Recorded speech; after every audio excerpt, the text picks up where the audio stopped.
Standard deviation calculate کرنے کے لیے نیکسٹ اسٹیپ جو ہے مین اسکور کیلکولیٹ کرنے کے بعد نیکسٹ اسٹیپ جو ہے وہ یہ ہے کہ ہم ڈفرینس دیکھتے ہیں مین اسکور کا اور باقی مین کا اور باقی اسکورس کا جو ہمارے پاس ہے.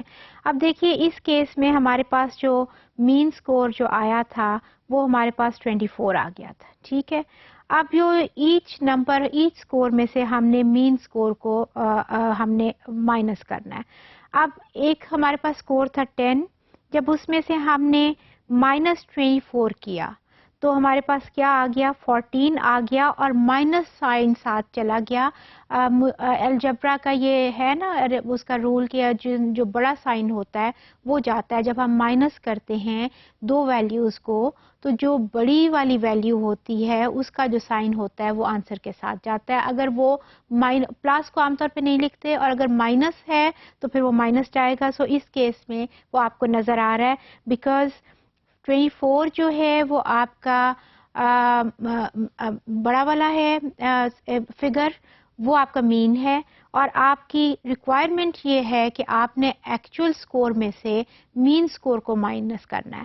اب 10 میں سے جب آپ -24 لکھیں گے اس ایکویشن کے مطابق, کیونکہ ہماری ایکویشن کہتی ہے کہ ہم نے ایکچوئل اسکور کو مائنس کرنا ہے 24 میں سے, سو ہم 10 -24 لکھیں گے تو یہ مائنس سائن چونکہ 24 سے پہلے لکھا ہوا ہے آنسر ہمارے پاس 14 آ جائے گا اور -7 چلا جائے گا. دوسرا والا آپ کا یہ ہے جی کہ 24 ہی آپ کا مین تھا اور 24 ہی ایکچوئل اسکور ہے, لہٰذا آپ کا 0 آنسر ہے کہ ڈفرینس دونوں میں کوئی نہیں ہے. نیکسٹ بھی آپ کا یہی تھا کہ آپ کا 0 آنسر آ رہا ہے بیکاز 24 آپ کا ایکچوئل بھی ہے, 24 آپ کا مین بھی ہے, تو 0 آپ کا ڈفرینس آ رہا ہے. اور نیکسٹ جو آپ کی ہے اس میں پھر 20 آپ کا ایکچوئل ہے, 24 آپ کا مین ہے, اور جب آپ نے اس کو مائنس کیا تو پھر وہی والا فارمولا جیسے اوپر ہم نے کیا ہے وہی آئے گا کہ 4 از دا ڈفرینس, اور 24 کے ساتھ چونکہ مائنس سائن چل رہا ہے وہ آگے آنسر میں بھی کیری ہوگا اور وہ -4 آ جائے گا. نیکسٹ والا جو ہے وہ آپ کی ایکچوئل والی بڑی ہے فگر, آپ کا ایکچوئل جو اسکور ہے وہ بڑا ہے that is 30 and when you -24 from there تو پھر آپ کا باقی کیا آ جائے گا 6 آپ کا بچ جائے گا. اور آپ کا جو ڈفرینس پھر آپ کا نیکسٹ والا جو ایکچوئل اسکور ہے دیٹ از 36, آپ اس میں سے مائنس کرتے ہیں 24 کو جو کہ آپ نے مین کیلکولیٹ کیا ہوا ہے تو آپ کا جو آنسر ہے وہ 12 آ جائے گا.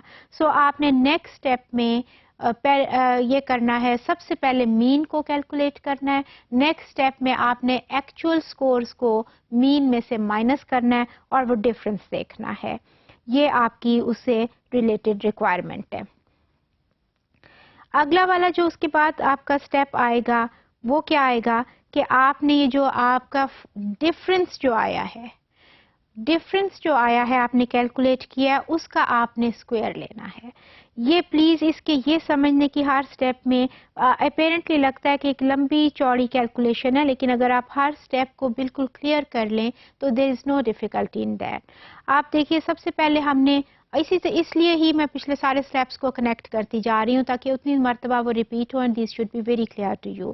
سب سے پہلے مین ہم نے اسکور کیلکولیٹ کیا تھا, اس کے بعد ہم نے ایکچوئل اسکور کو ہر ایکچوئل اسکور میں سے مین کو مائنس کیا تھا اور پھر جو ہمارے پاس ڈفرینس آ گیا تھا اب ہم اگلی اس کا ہم اسکوائر لے رہے ہیں. آپ کے پاس ایک جو تھا وہ -14 اور -14 تھا نا, تو یہ دیکھیے اس کو جب ہم نے اسکوائر لیا ہے تو اس کا 196 ہے.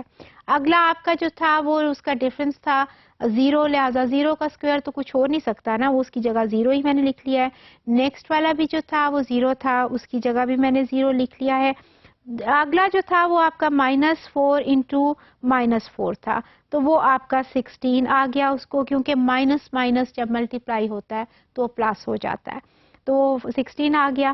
اگلا والا جو ڈفرینس تھا وہ 6 کا تھا, 6 انٹو 6 از 36, اور اگلا والا جو ڈفرینس تھا وہ 12 کا تھا, تو 12 انٹو 12 از 144. یہ آپ کے ان کے اسکوائرس آپ نے لے لیے ہیں, تو یہ آپ کے پاس ویلیوز آئی ہیں.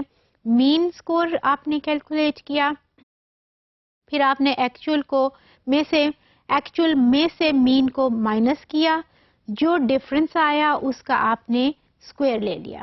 یہ آپ کا یہ اسٹیپ تھا.